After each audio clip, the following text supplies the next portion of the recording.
Il est 22h49. Les premiers matchs de pré-playoff de l'histoire de la National League ont mis du temps à se dessiner ce soir. On est avec Marc Leuenberger, avec Alain Miéville, avec Stéphane Rochette. Et les équipes à domicile ont souffert aujourd'hui. On ne vous en dit pas plus. On va développer tout ça dans Backcheck dans ces prochaines minutes. Mais la surprise, la première, elle est venue de la Tissot Arena où Rapperswil a su s'imposer en toute fin de première prolongation avec un but du défenseur Dominique Egli.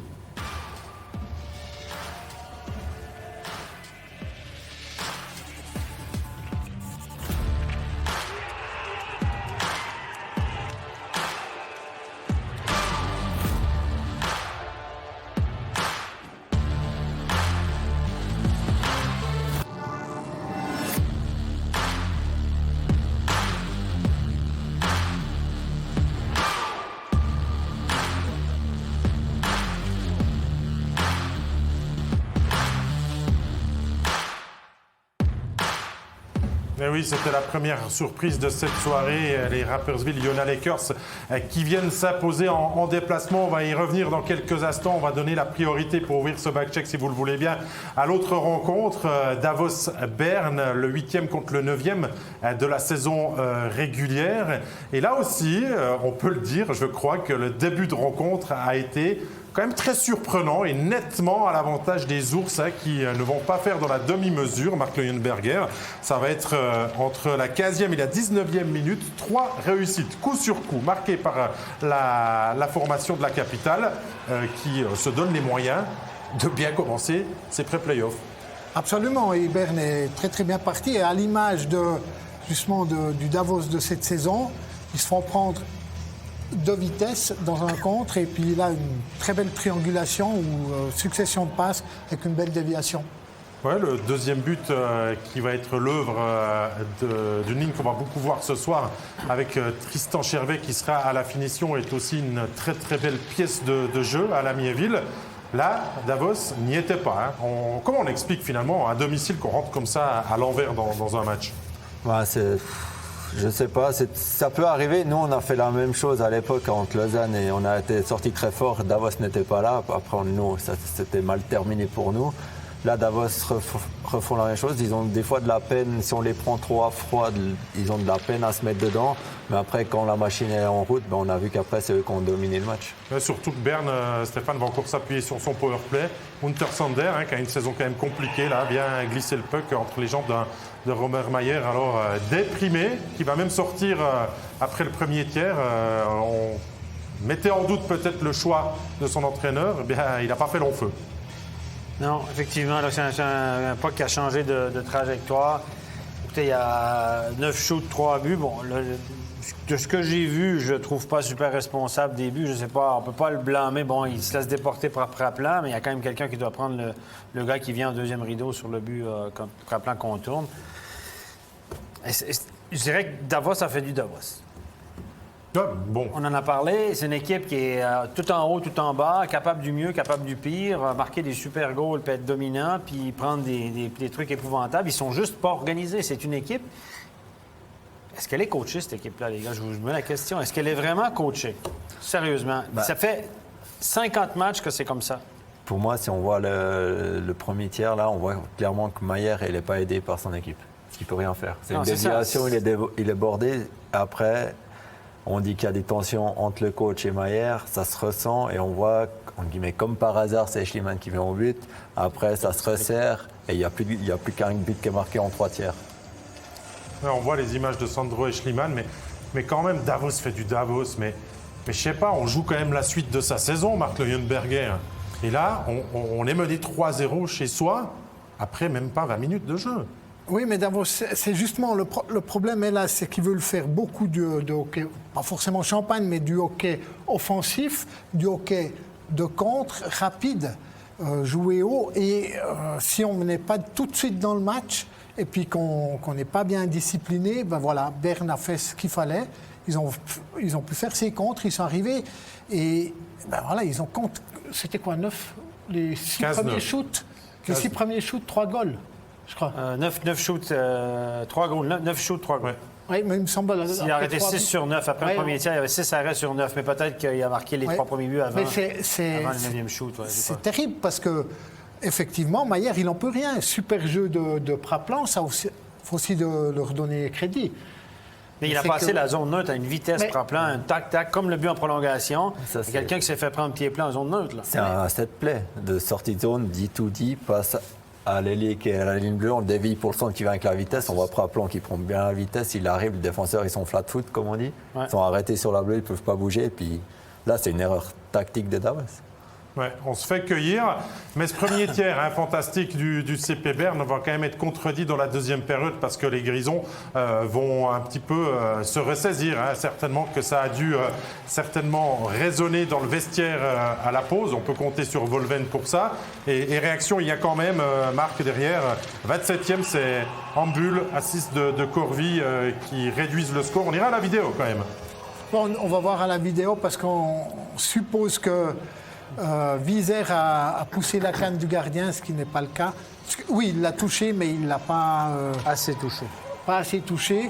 Mais c'est ça, quand vous avez un Corvi, Vizer et Ambul, c'est des joueurs de power hockey. Ils arrivent à mettre la vitesse et tout. Et c'est toujours eux qui doivent... c'est un peu grave quand même, ça fait tellement d'années qu'ils sont là, mais c'est eux qui doivent allumer cette mèche. Sur cette image, Stéphane, on pense même que le but devait être annulé. Puis l'image depuis derrière vient nous dire le contraire, finalement. L'image depuis la hauteur de la glace, en fait, derrière le joueur celle qui est au-dessus des bancs de pénalité, pour ceux qui connaissent la patinoire à Davos, là, et, celle qui est à la hauteur de la glace. Là, on a vraiment l'impression qu'il tape la canne du gardien, il le gêne finalement, puis ça lui permet d'enfiler l'aiguille entre les jambes. Et c'est pas cette séquence-là qui sera la meilleure, c'est l'autre qu'on a montré juste après. Nous, sur cette séquence-là, en studio, on se disait, bon, ils vont annuler le but parce qu'ils tapent la canne du gardien intentionnellement, ils le gênent. Mais non, on a accordé le but parce qu'on a vu que finalement, il n'a pas vraiment gêné le gardien. Le gardien a pu sortir sa canne au dernier moment. Et dès cet instant, à la Miéville, c'est Davos qui prend confiance, qui prend du coffre, qui revient à une longueur. Marc en parlait, c'est maintenant Marc Vizer le buteur. Oui, tout à fait. Pour avoir joué des séries contre eux, il n'a jamais rien. Ces joueurs-là qui viennent de là-bas, comme j'ai dit, ils ont été éduqués avec la culture d'El Courto. Il n'a jamais rien. Ils vont toujours à 2000 sur la glace. Puis là, on voit, c'est un jeu simple. Passe en haut, shoot au défenseur, rebond. Ils sont toujours là. Ils sont là où ça fait mal. Et c'est ce qui paye dans ces rencontres-là. Alors, il y a une séquence, Stéphane, qui est toute pour toi juste après, vers la 35e minute de jeu. Il y aura un contact entre le top-scorer Renzo Corvi et Vincent Praplan qu'on va revoir peut-être au ralenti. Ton analyse pénalisée de 2 minutes là, pour coup de genou, je sais pas. Écoutez, est-ce qu'il fait vraiment un écart? Oui, il arrive genou contre genou et Praplan, honnêtement, il s'en sort bien s'il n'est pas blessé sur la séquence. Ça, c'est typiquement un truc pour se blesser le collatéral interne, le ligament, mais... Corvi ne fait pas d'écart. Il arrive comme ils mettent dans le rapport, en position sportive. Dans les rapports d'arbitre, on voit dans les rapports du juge unique, on voit ça. Il est sur ses appuis, il va pour le mettre en haut du corps, puis évidemment, là, il y a un décalage entre son coude, son genou et le haut du corps, puis le genou frappe en premier. Est-ce que c'est un coup de genou? C'est vraiment pas évident. Là, on nage en pleine zone grise, c'est une question d'interprétation. Si vous êtes fan de Berne, vous criez au scandale, c'est un coup de genou. Si vous êtes fan de Davos, c'est un bon check. Les gars, vous qui avez joué la game pendant longtemps... Moi, je donne 2 minutes en live, parce qu'on pense qu'il sort un peu le genou, mais après, quand on a le replay, c'est un contact comme ça, il se tourne, c'est plus, je veux dire, c'est une tomate, ça fait mal, passer le genou dans la cuisse. Mais avec le ralenti, pour moi, il n'y a pas 2 minutes, mais en live, je donnerais 2 minutes parce qu'on voit un peu c'est jambe contre jambe. Donc après, c'est toujours délicat.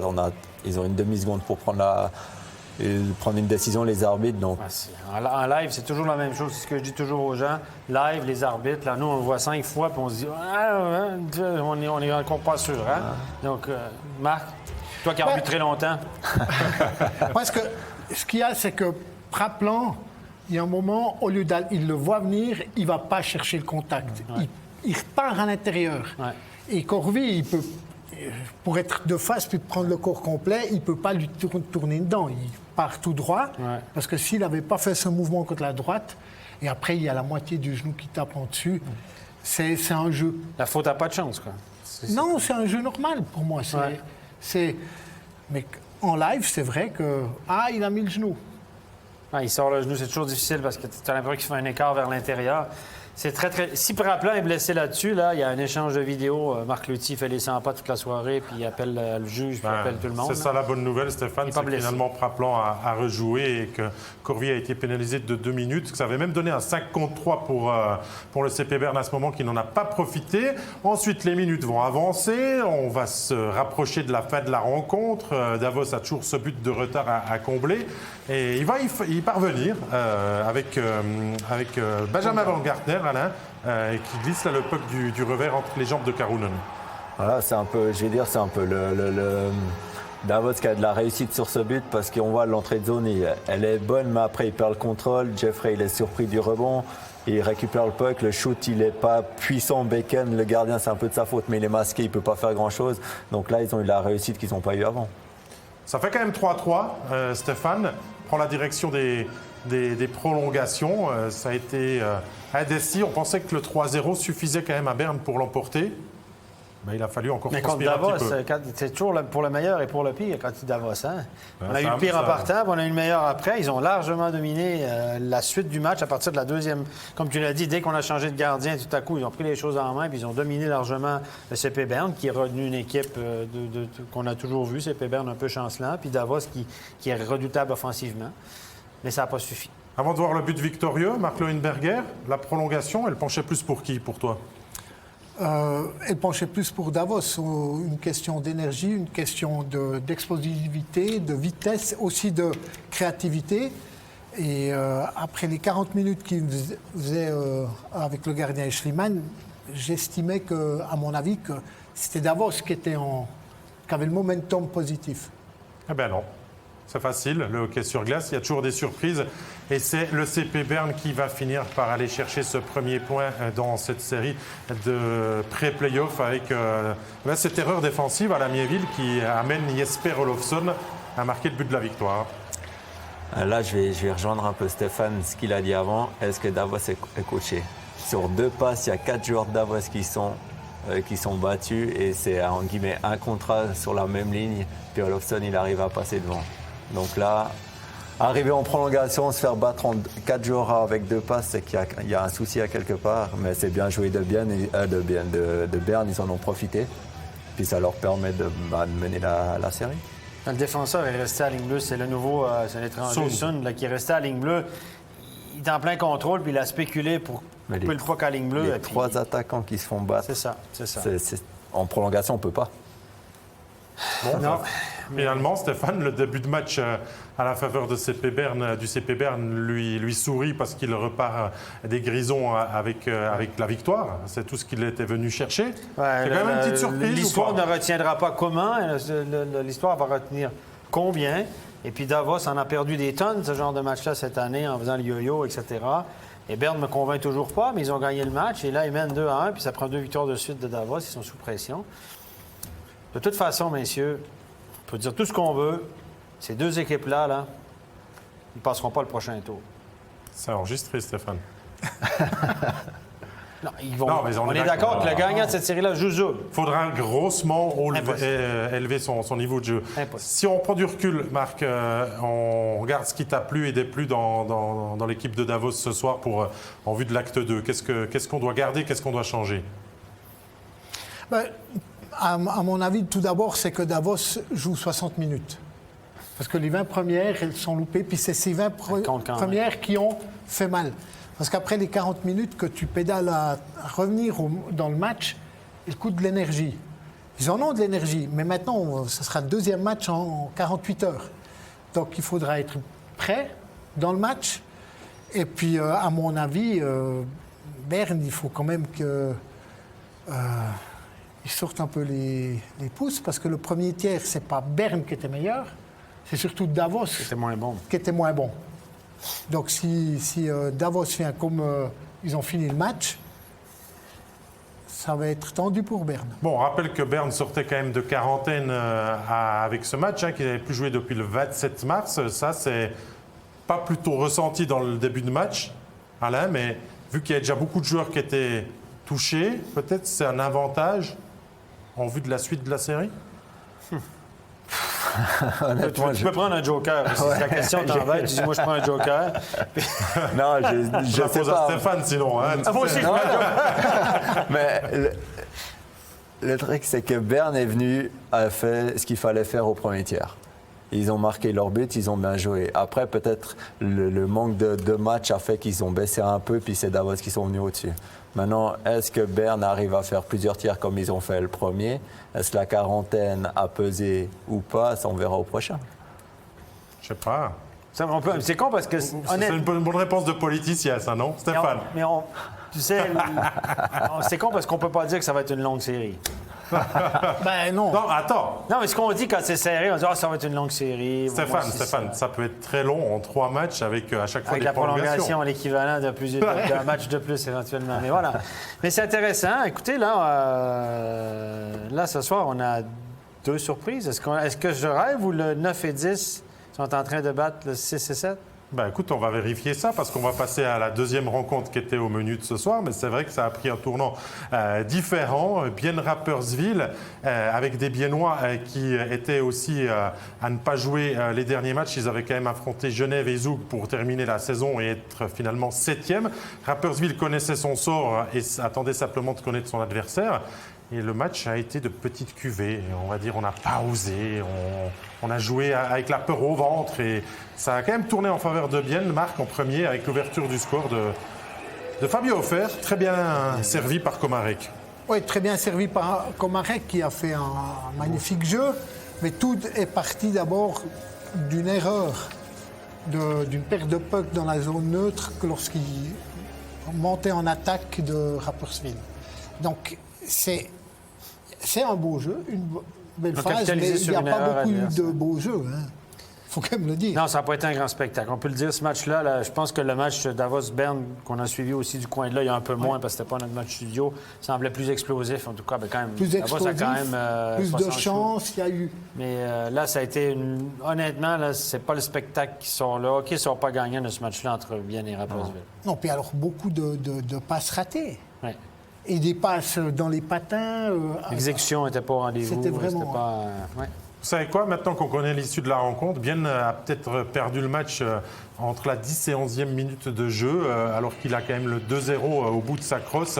Il y a cette occasion pour Kreis à Lamiéville, avec un sauvetage de l'épaule, la transversale qui vient à la rescousse de Niffler. Ça peut être une toute autre histoire, ça. Oui, ça aurait pu, mais avec Dessy, on est aussi champion du monde. Mais ce que je veux dire, c'est non, là, c'est vraiment bien joué de Bienne. C'est aussi une grosse erreur défensive parce que c'est un set play de Bienne sur un face-off. Trappier n'était pas bien paru là-dessus. Mais après le premier tiers, je pensais que Bienne n'aurait pas trop de soucis à se faire ce soir. Mais après, vu que Trappier est resté dans leur plan de match, Bienne ont eu des soucis à se créer des occasions. Ça a fait qu'ils sont devenus de plus en plus crispés. Puis au final, ils ont perdu leurs moyens, je pense. Je ne sais pas, l'exécution, elle n'était plus du tout là. Oui, parce que la tension est peut-être arrivée après un très bon quart d'heure biennois et le but de Dominique Egli, le premier de sa soirée, qui va égaliser pour les Lakers avec cette réussite en 2 temps. Un tir du numéro 46 sur le poteau, le puck qui lui revient, Stéphane, qui est le gardien Van Pottelberg, un petit peu loin de son but, battu. Oui, il était décalé. Son premier déplacement était bien. Par contre, il s'est retourné pour regarder où si le puck avait fini au fond, finalement. Puis en se retournant, il s'est déstabilisé. Il n'est pas arrivé à faire son deuxième déplacement correctement. Vous venez de le voir. Depuis l'arrière, je pense qu'on le voit mieux. Regardez, premier déplacement, il est bien en place. Là, il se retourne. Il regarde, il cherche le puck. À ce moment-là, il est en retard pour le deuxième déplacement parce que le deuxième tir était en plein centre du goal. Il l'a touché de l'épaule. Donc, c'est lui qui n'était pas bien placé. Bon, on est peut-être un peu dur en blâmant le gardien là-dessus. Là. C'est quand même 2 tirs à bout portant. Les 5 Biennois étaient massés devant la cage. C'est encore une fois Chervenka qui a réussi à choper un puck derrière le but. Ils l'ont mis tout en haut. Puis Egli, il est au top des cercles. Et 2 fois, il peut allumer du top des cercles. On n'est jamais sorti sur lui, finalement, Marc. Non, ce qui est terrible, c'est que le puck est mis au fond par Chervenka. C'est lui qui Et il ne va même pas vraiment faire du forechecking. Il l'a mis au fond parce qu'il y avait eu la fin de la pénalité. Et la défense biennoise se loupe, le puck qui se le met entre les patins. Chervenka arrive là et il le ressort. Merci, bonsoir. Et il y a 5 joueurs biennois. Les 3 attaquants qui sont profondément descendu et il y a les deux défenseurs qui se rencontrent derrière le but. Et c'est au moment de revenir, et c'est là, Van Pottelberg, il est peut-être dans le même état d'esprit, voilà, le puck tranquille, parce que le déplacement qu'il fait, c'est vrai qu'il va pousse de gauche à droite, et je pense que cette longue poussée, il n'était pas vraiment dedans. Ouais. Mais souvent, après, tu l'as dit, il y avait un box-play juste avant de Rapperswil. Et puis là, le coach de Rapperswil s'est dépêché de revenir avec son premier bloc parce qu'après un power-play, en principe, tes meilleurs éléments, les meilleurs éléments de Bienne sont fatigués. Puis souvent, après, on revient avec une troisième, quatrième ligne. Et là, il a envoyé sa première ligne, ça c'est un coup classique. Et le chiffre d'après, souvent, il est dangereux après un avantage numérique. Et puis là, ils ont capitalisé, puis ça a été un point tournant dans le match. Un point tournant parce que derrière, eh bien, le HCN va presque disparaître finalement de cette rencontre. Les occasions vont s'accumuler pour Rapperswil dans ce match. On a celle de la 42e avec ce cafouillage devant le but et un peu qui va toucher le poteau extérieur à la mi-ville. Il y a encore des chances pour Vic. Forer, Rapperswil avait rien à perdre, on l'a dit, on peut le répéter dans ce back-check, mais a quand même su créer du jeu, ce que Bienne n'a pas réussi vraiment à se procurer. Ils ont, comme je vais me répéter comme avant, c'est qu'ils ont suivi leur plan de match. Ils ont dit on donne rien derrière et on va se créer les chances sur ce qu'on va nous donner. Et c'est clairement Bienne qui a donné les chances des 3 contre 2 ou comme ça. Et Rappi, c'est quand même une équipe de Liga qui progresse d'année en année.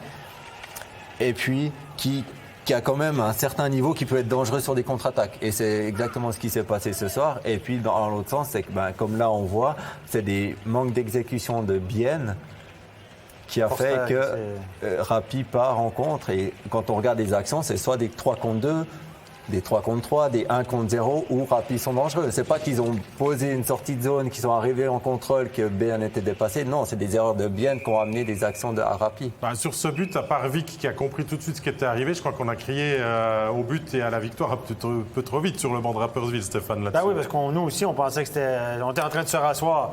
Non, la barre transversale.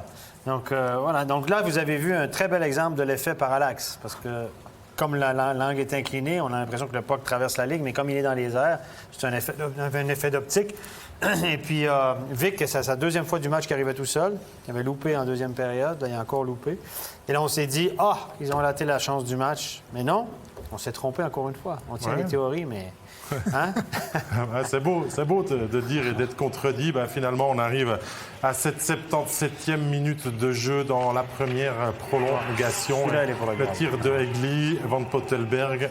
Alain, il se doit le bloquer ou au moins de le dévier. Non, là, maintenant, les niveaux, les gardiens, ils doivent tellement avoir un bon niveau qu'on dit que si un joueur shoot de la ligne bleue, si, comme là, il n'est pas masqué au départ du shoot, 99% des shoots sont arrêtés par le gardien. Et là, on voit que c'est clairement... Non, celui-là, il ne doit pas le prendre. Ça, c'est clairement de sa faute. Et il le prend entre les jambes, il n'a pas la canne correctement. Il va s'en vouloir. C'est clairement une erreur. Parce que son déplacement est bon, mais c'est juste qu'il ne ferme pas les jambes au bon moment. Le puck est vraiment ras glace. C'est une erreur du gardien, mais écoutez...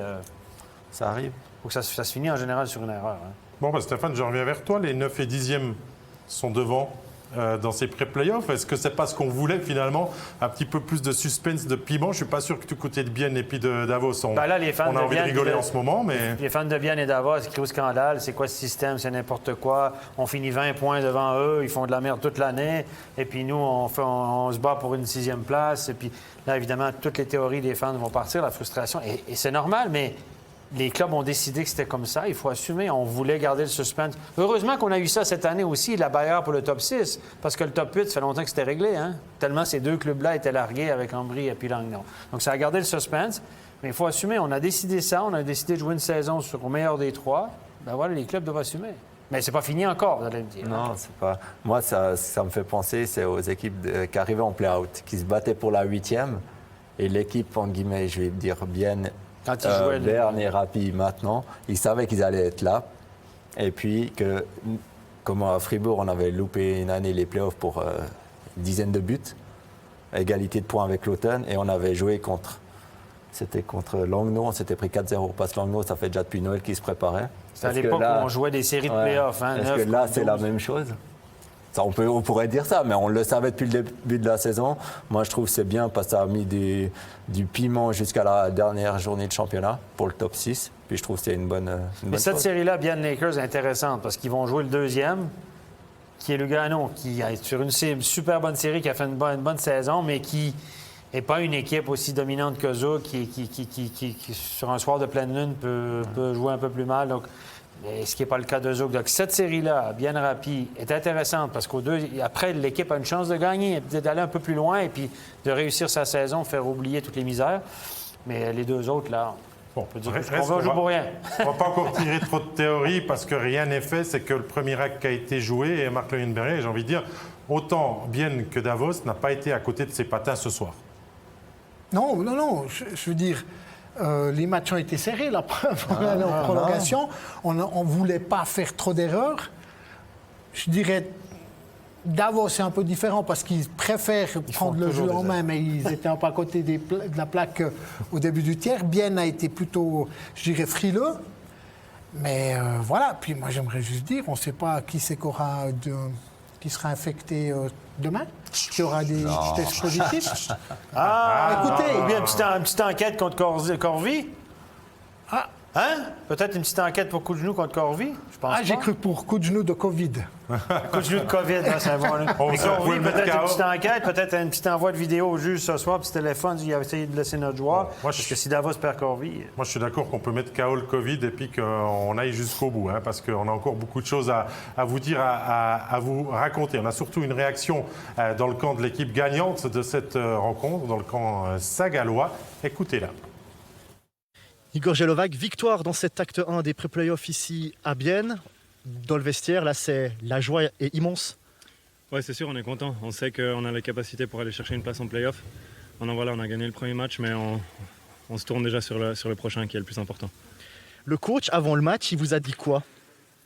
Il nous a dit tout simplement qu'on avait travaillé très dur pour arriver là où on en est et qu'on avait les capacités, encore une fois, d'aller les titiller et d'aller chercher une place en playoff. Et je crois que ce soir, on l'a prouvé. La tactique, c'était défendre, faire le dos rond et prendre tous les contres possibles au maximum? Oui, je pense que c'était premièrement être solide défensivement et puis on savait qu'au bout d'un moment, ça allait craquer. Encore une fois, on voulait vraiment cette victoire et on s'est tous battus, on a tous tiré à la même corde et voilà où on en est. Merci beaucoup. Merci. Ouais, il est déjà focus, hein, Igor Jelovac, pour la suite des réponses précises, nettes. On rentre le plus vite possible et on se met bien pour vendredi. Et l'acte 2. Une réaction aussi du côté zélandais. Gillian Colère, on vous a senti tout le match très tendu. Est-ce que c'était vraiment le cas? Je pense pas. Je pense que c'était un match très serré. Ils ont bien joué aussi de l'autre côté.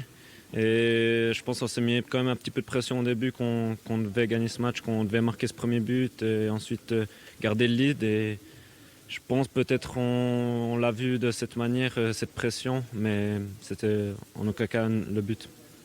On a l'impression que justement vous avez marqué ce premier but et pourtant ça ne vous a pas libéré. Non, je pense avec 1-0, ok, tout peut se passer assez rapidement. On l'a vu, il y a eu vite à la fin du premier tir le 1-1. Et ensuite, à 1, tout peut se passer aussi. Il faudra changer quoi pour vendredi et éventuellement pour dimanche? Je pense que le power play, c'est quelque chose qu'on doit entraîner. On doit être beaucoup plus efficace, on doit en profiter. Ce qui n'a pas été le cas ce soir. Et aussi devant le but adverse, ça ne sert à rien de dominer un match et de ne pas être efficace. Merci beaucoup. Merci. Ouais, je crois qu'il pointe du doigt une très bonne chose, Alain. Le power play biennois, qui a été quand même une force cette saison, n'a pas fonctionné ce soir. Non, pour moi, le manque d'exécution, comme on en a déjà dit avant, puis j'ai trouvé très lent, il portait beaucoup trop le puck. La partie la plus rapide sur la glace, c'est le puck. Si on leur fait bouger, les autres, ils n'arrivent pas à suivre. Et ce soir, je pense que ce qu'a pêché aussi à Bienne. Il faut espérer le retour de la plaque tournante Pouliot pour corriger tout ça, Marc Leuenberger, vendredi.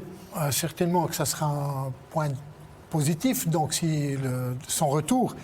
Mais ce soir, ce qui a été le plus criard, plus le match avançait, moins les passes étaient précises. Des passes simples, de 4-5 mètres dans les patins ou sur le revers. Et... On a le contre-coup de la quarantaine. Tous les clubs qui ont été en quarantaine, ils disent on revient, le premier, le deuxième match, on est high energy, tout va bien, on est là. C'est possible. Ils ont gagné à Genève. Gagné à Genève, très bien joué à Zug. ils auraient mérité mieux à Zug. En tout cas, ils ont joué un bon match à Zug. Ils n'ont pas eu l'air stupides face à la meilleure équipe de la Ligue. Ils l'ont échappé à la fin. Et là, ce soir, peut-être le contre-coup, peut-être la prolongation, la fatigue. Moi, quand j'entends ça, tu me dis l'exécution était de moins en moins bonne. J'entends fatigue, j'entends surcharge de certains joueurs. Est-ce que Stéphane, on n'a pas oublié son hockey, ce qui a fait ses preuves? Parce qu'on était justement dans ces pré-playoffs alors que peut-être on n'imaginait pas les faire. Et puis qu'on a voulu jouer différemment, puis qu'on s'est fait cueillir. Vous demandez au coach, je ne sais pas si on a voulu jouer différemment ou on s'est mis trop de pression. Alors, voilà.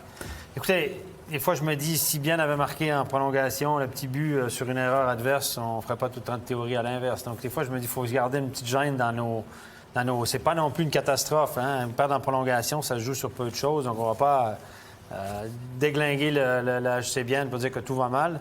Jerry Jelovac, qui dit c'est exactement ce qu'on voulait, on mérite notre victoire, mais une victoire en prolongation, ça tient à peu de choses. Hein?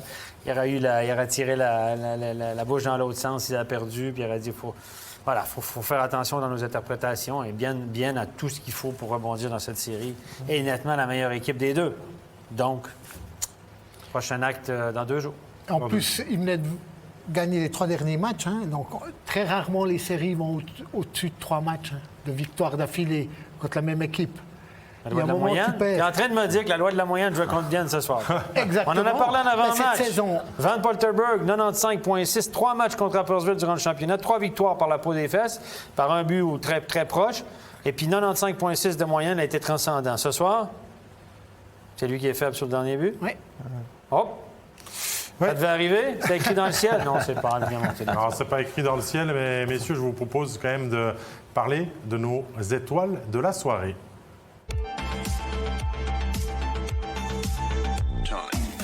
Avec pour commencer la 3e étoile ce soir, qui a été longtemps, on va dire, la clé gagnante du HC Davos. Sandro Schliemann est entré à la 20e minute de jeu, Marc Leuenberger, et a quand même permis à Davos de revenir. Ça n'a pas suffi, il a encaissé quand même un but dans cette phase de première prolongation. Mais depuis son entrée, Davos a quand même joué différemment. Oui, ils ont joué différemment et il a quand même dû faire des arrêts. Donc, pour moi, c'est la 3e étoile, car il crée un déclic et il a fait quelques arrêts d'entrée qui ont rassuré et donné l'élan à ces joueurs de champ. Pour le 2e choix, on n'a pas vraiment réussi à se décider. Ils ont été les 3 vraiment très en vue ce soir à la Miéville. On parle de la 2e ligne du CP Berne avec Praplan, Chervet et Pestoni qui ont tous œuvré quand même pour mettre le CP Berne sur le chemin de ce premier succès. Exactement, pour moi c'était la ligne la plus dangereuse. C'est chaque fois qu'ils étaient, pas chaque fois, mais souvent qu'ils étaient sur la glace, il se passait quelque chose pour Berne. Et puis ils méritent d'avoir une mention ce soir. Ouais, c'était quand même difficile d'en sortir, hein, donc c'est normal qu'on les mette les 3. C'est souvent comme ça, hein, on choisit des fois un joueur plutôt personnel. Là, on peut mettre quand même le côté collectif de cette ligne.